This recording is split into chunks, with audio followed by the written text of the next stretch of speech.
Hello, I'm Natalie and at So Hungry Hippie, and today is Magical Monday.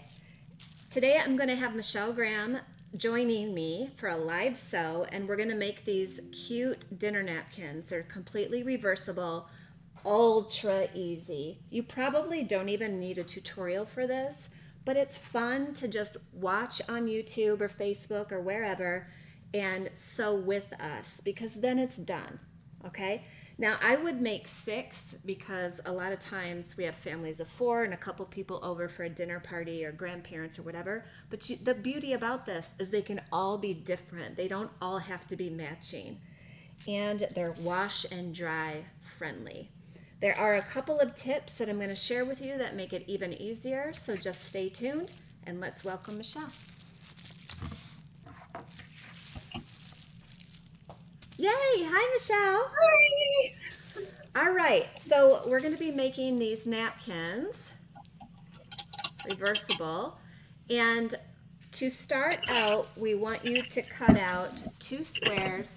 Ours are measuring 12 by 12, just to make it easy. Is that what yours measure, Michelle? Yeah, 12 by 12. Now, if they wanted to, they could cut them at any size. You know, if you want to make really big napkins, absolutely do it. The technique is the same. I'm using Gutermann all-purpose thread, a universal needle 8012. I'm sewing on a Juki 18 QVP. What are you sewing on, Michelle? Juki TL22 QVP. I don't know what needle is in my machine. I ain't gonna lie. And Gutermann thread. Awesome. Cool. All right, let's go overhead, Ramel, real quick, because the one thing that I'm going to share with you is I am using Best Press in here in this spray bottle.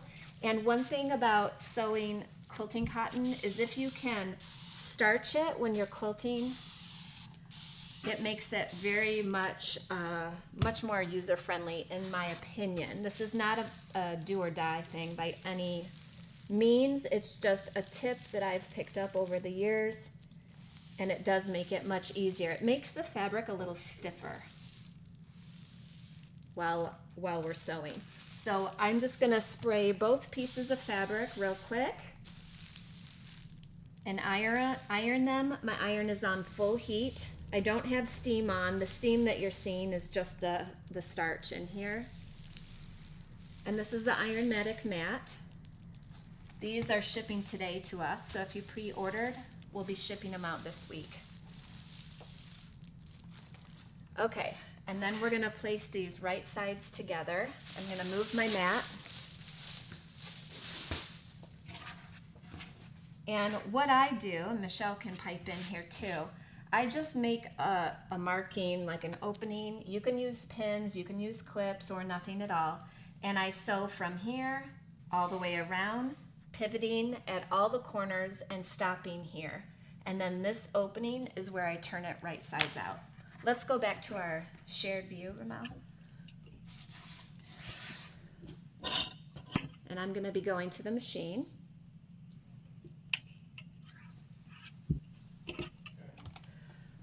So you do want to, I'm using a 2.5 millimeter stitch length. What are you using, Michelle? Same thing, exact same thing. And we just want to remind everyone to backstitch when you start. I'm using my foot plus a little extra as my seam allowance. I just try to maintain the same throughout. And I have a little tip, sorry to cut you off, for the turning hole before you get started. Oh yeah, go ahead.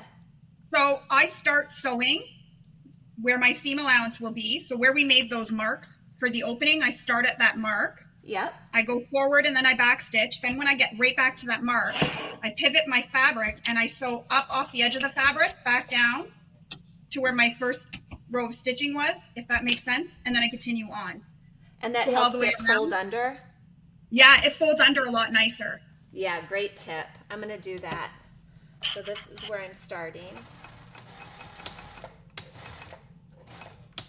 Yeah. And then, oops, I hit my light.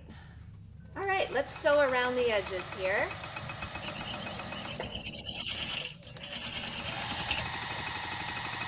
I think this is something you could do while you're watching Netflix. It's one of those really easy sews. needle down, lift the foot, and pivot.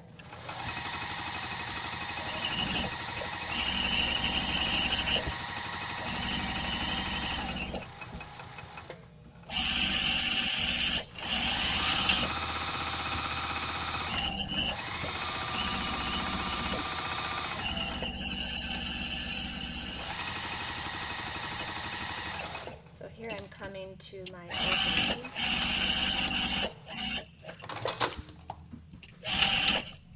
And you can go back to front view.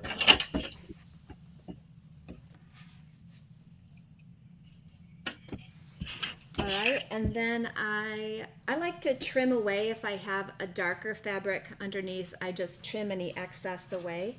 Can you make it go overhead? Yeah. And then are you going to clip your corners, Michelle? Yes.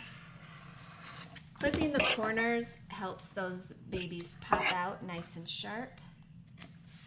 Another tip I have when sewing the corners, I find sometimes when you turn things out and you're pressing with your pressing tool, sometimes you end up breaking the stitches. So what I do to strengthen the stitches in my corners is I back stitch at each corner, and it helps strengthen the stitches there. Great tip. Yeah, back stitching always is a good idea. I'm going to flip mine right side out, and I've got my tool here, my point and press tool.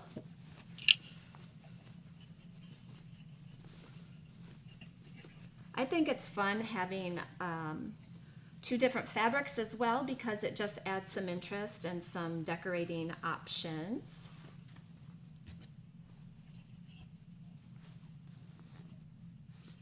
And then we're going to give it a press again as well.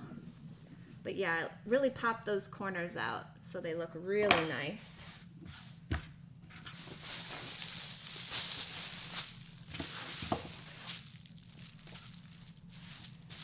I'm just going to give it a quick spray again.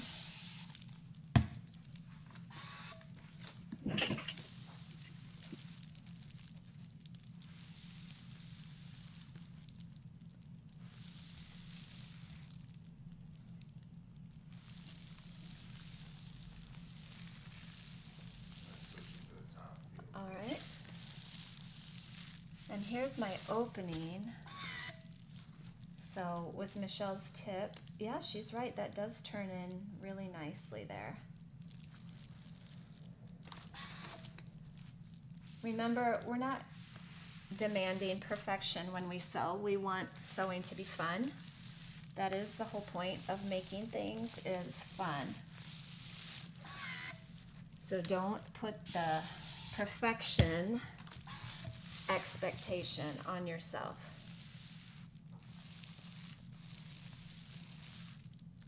I really like to press them out like this. And now I go back, and that opening, that's where I'm going to start sewing, and I just top stitch all the way around and back to the beginning, lock stitch, and then it's completely done. It's amazing how fast these are. Let's go back to shared view, or the sewing machine, please. Oops.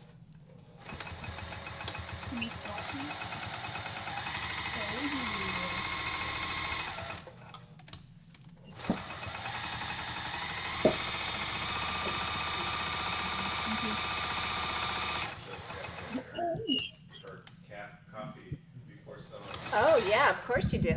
Coffee's light.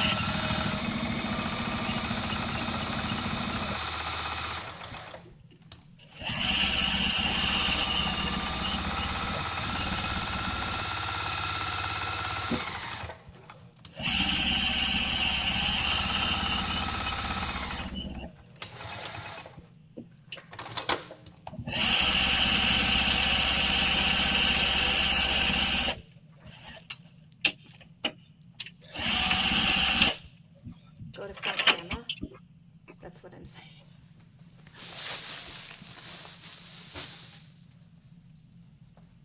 Just gonna press that again. And what's great about these is you can wash and dry and just press them when they come out of the dryer, and they look like new again. I fold mine like this. It fits silverware on it. Yay, I've got 2 new ones now. What's Michelle's? She's getting there. Oh, are those little Scotties? No, they're little reindeers. Oh, reindeer. I see it now. How cute. Oh, I love it. Awesome. So you all can see how fast this is. It's so fast. It's such a great stash buster. You could make them for all different holidays or just any time. Oh, look how you folded yours like a triangle. Yeah. I'm going to try that. Now, let's see if I can remember. I used to do origami. I was used to just love going to it. say that. I used to love it. Yeah, you could fold them down to little cocktail napkin size. Yeah. Can you make a swan, Michelle? I'm just kidding. You know what's funny? When we did Elf on the Shelf with the kids, I made the elf do like all origami things. And the kids were like, oh, and I'm like, darn, that elf's getting all the credit for all my work. But what did I make? I don't even remember what I make. I think I made a swan. I'd have to go back and look at the pictures. But I'm pretty sure I made a swan.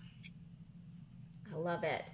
All right, Ramel, I cannot see if we have any questions. So can you let us know if we do? Yeah, I do have a question. Oh, shoot. By the way, we're using quilting cotton. No, starch doesn't gunk up a mat. Not at all. Nope.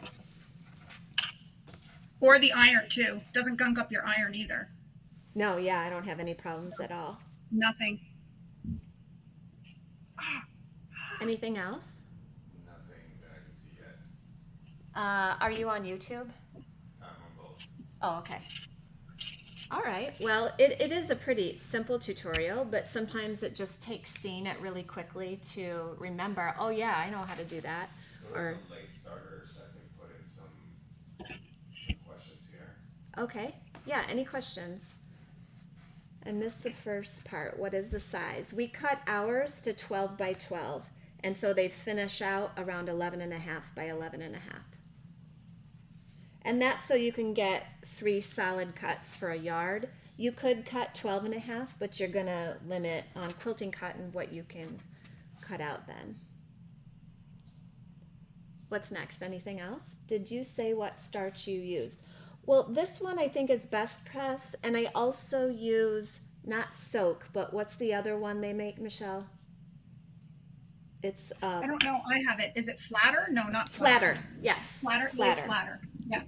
Yeah, flatter smells really good. Oh, it does. Yeah, and it's a small women-owned company, so. There's another question there. Yep, we're both using Guterman's Sew All-Purpose Thread. Yep. Yep, that's mine is too. Mine's almost gone. It's white. I brought out a new one just for this. I was hoping I wasn't going to run out of bobbin.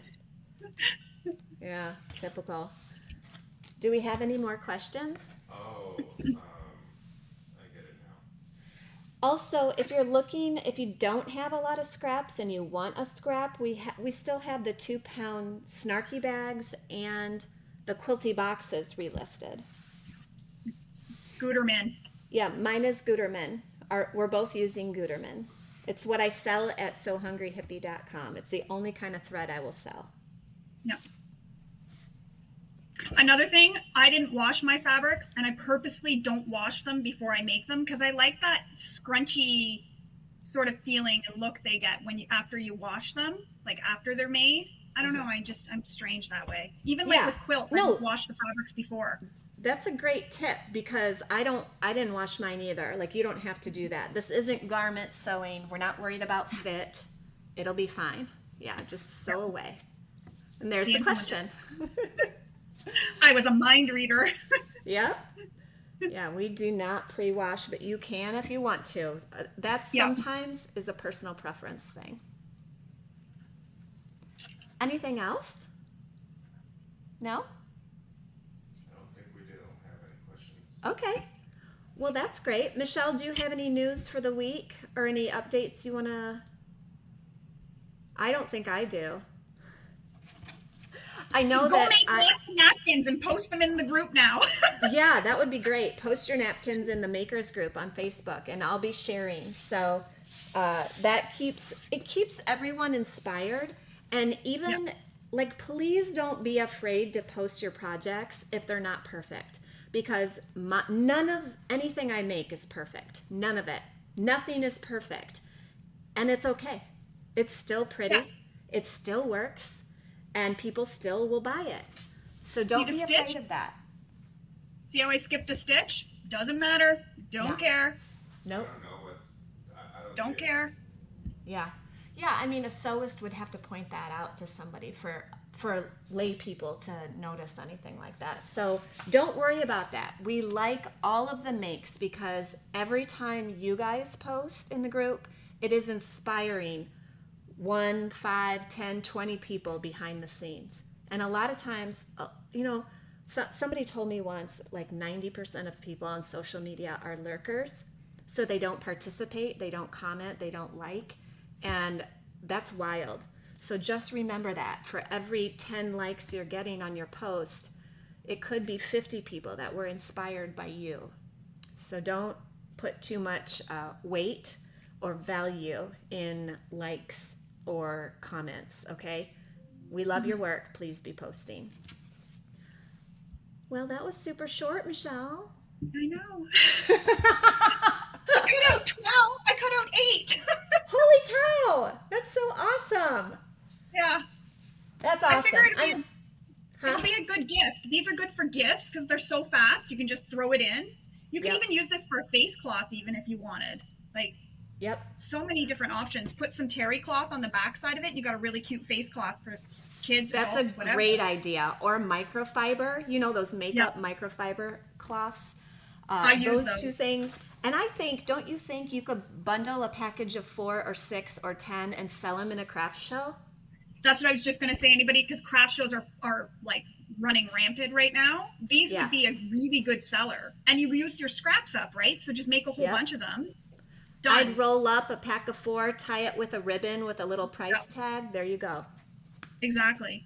And you use up your scraps at the same time, right? That's right. That's right. What were you going to say, Ramel? No. Okay. All right. Well, that's a wrap. Thanks for joining us, and we will absolutely see you soon. And thank you, Michelle, for being here with me. Yeah, this was fun. I like doing this, sewing with somebody rather than on my own, because I wouldn't have did this. Even though I wanted some, I wouldn't have done it. I would have been like, I'll do another time. Yeah, I totally get it. By the way, if you're on the hunt for bag tutorials, Michelle has quite a few on her YouTube channel, so don't forget to give her a follow on YouTube. It's M. Graham Sews, right? Yes. Yep.